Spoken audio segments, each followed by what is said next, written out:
Hello, my name is Masumi Rostad, and I'm a viola professor at the Eastman School of Music here in Rochester, New York. This pandemic has presented us with so many unprecedented challenges. One of the biggest questions I have is, how does a higher education institution that specializes in music deal with COVID? Music is taught one-on-one through direct personal interaction. And one of the greatest things about music is collaboration, rehearsing together, working together, and playing together. So come along with me in this series of videos as I attempt to address these questions, and hopefully we'll learn some things and maybe even come up with some answers.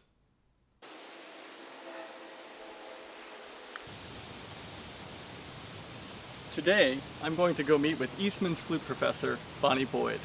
As a violist, I can't even begin to imagine how COVID has turned the worlds of winds and brass totally upside down. And as a flute player, she's on the front lines of this discussion.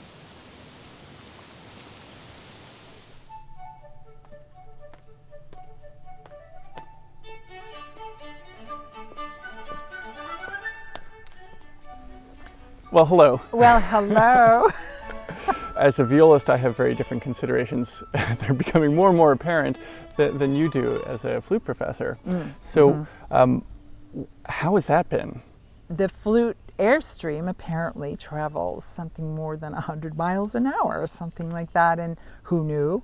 It's something we've never even thought about. So it is as bad as voice, and that's why it keeps being brought up at those meetings. You know, it's voice and flute. So, that's a thing, voice and flute. Flute is a thing, and apparently all the other wind and brass instruments, they don't have the same issue with the airstream, because contrary to popular belief, most of the air is coming out front when we play. It's coming across the instrument. Some goes in, some goes across. It's like blowing into a milk bottle. So a lot goes across, and it's quite a velocity. So that presents a real issue. This began to be studied. Germany was doing a lot. Berlin was doing a lot of studying about wind instruments and how far they need to be apart and how the airstreams work, and putting up plexiglass shields so that they could play, because they've been at this. They were first really to do some concerts last season.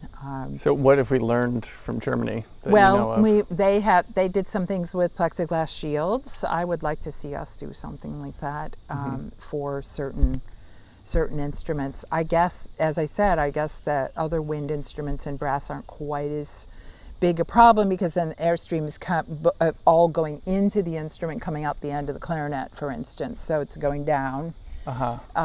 That's helpful, whereas ours is like going straight across the room and filling the room up. And if as they are saying now, COVID is aerosol borne primarily, then that's tiny particles that goes right through all masks except N95 and up. I mean, we can't wear masks, so that's, of course, that's the thing. And so anyway, so we're investigating, how to handle this, what to do, and we obviously absolutely have to be, voice and flute need to be in a much larger room. There's studio, even a large studio is not big enough and at all. And I fully intend and want to be there for my students, and I want to try to do this so that they can have this. So that's where I kind of am.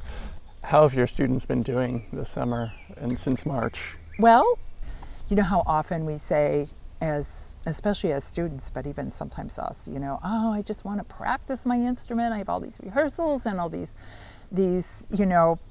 things pulling on my time, and if I could just have my time. And you always think about fantasies about taking time off and just practicing the instrument and spending it all on your own development, and then you think, no, I can't really do that because I'm going to miss out.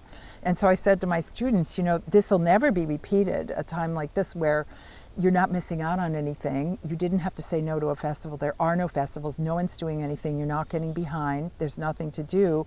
So take this attitude about it, that you will never have another time period like this in your whole life. A few summers ago, I decided to go. I worked in a sort of an orphanage, and took off and went to Mozambique for the whole summer. And so I did have to tell all the festivals no. And that's a huge decision professionally. Wow. It's completely worth it. It was a fantastic experience, absolutely, and I'd love to do it again sometime. But I said to my students that was really different because maybe I won't get those festivals back. You know, you worry about all these things happening, and in this case, you don't have to worry about anything. Yeah. So this is all yours this time. So that's the approach I took with them, and the lessons, I think they went as well as they could. There are things that we just can't do and are very frustrating. It's very difficult to hear nuance. It's very difficult to hear dynamic change. I don't know how it is on viola, but you don't hear a lot. When somebody makes a diminuendo and you get down to very tiny dynamics, you only hear a sizzle. You don't even hear a sound. Right. That's what what happens online. And then there are the extreme frustrations of bandwidth problems and speeding up in bars and slowing down. And in that case, I'm very glad that I know my students playing, so I know they wouldn't do that if something suddenly speeds up. And how would you sort of address concerns or fears about the future of, classical music? I can't address what's going to happen as far as the whole world is concerned and getting back to a normal way of life. So that's just a huge question mark, and when and how and what it will look like, that I don't know. But I could say, I would speculate that assuming we get back to something normal, that I think maybe people will flock to concerts and theater, and because they're so hungry for something now. And maybe, I've heard many people say things, kind of alluding to this, but we are appreciating each day. It's very odd that way, but something's happened. That's maybe the silver lining in all of this. Yeah. So I know I that think they might come.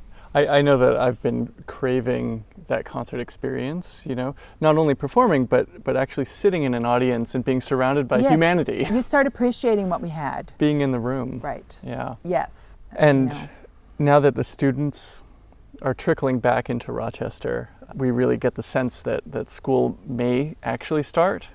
Who knows, right? Right. So what are your thoughts about all of that and about what we might anticipate in the next weeks? I'm having trouble envisioning the school with all kinds of markers and people standing far apart from each other and everybody wearing masks and all of that sort of thing. I'm having trouble envisioning life like that. I'm sure it will hit like a lead balloon or something. But I guess once we get sort of used to that, we'll just carry on the best we can. It's interesting how, in one sense, how resilient people can be, and we deal with what we have to and try to make the best of it once we accept that that's the way it has to be, maybe. So one obvious elephant in the room for certainly winds and brass, and I would think many string players too, is the future of orchestral playing, and then what we can do right now, given the limitations, I guess. And we can't really address the future of orchestral playing. I mean, as we were mentioning, I think people are going to want to go to concerts. So I have great hopes that the orchestral field's going to explode, and opera and chamber music.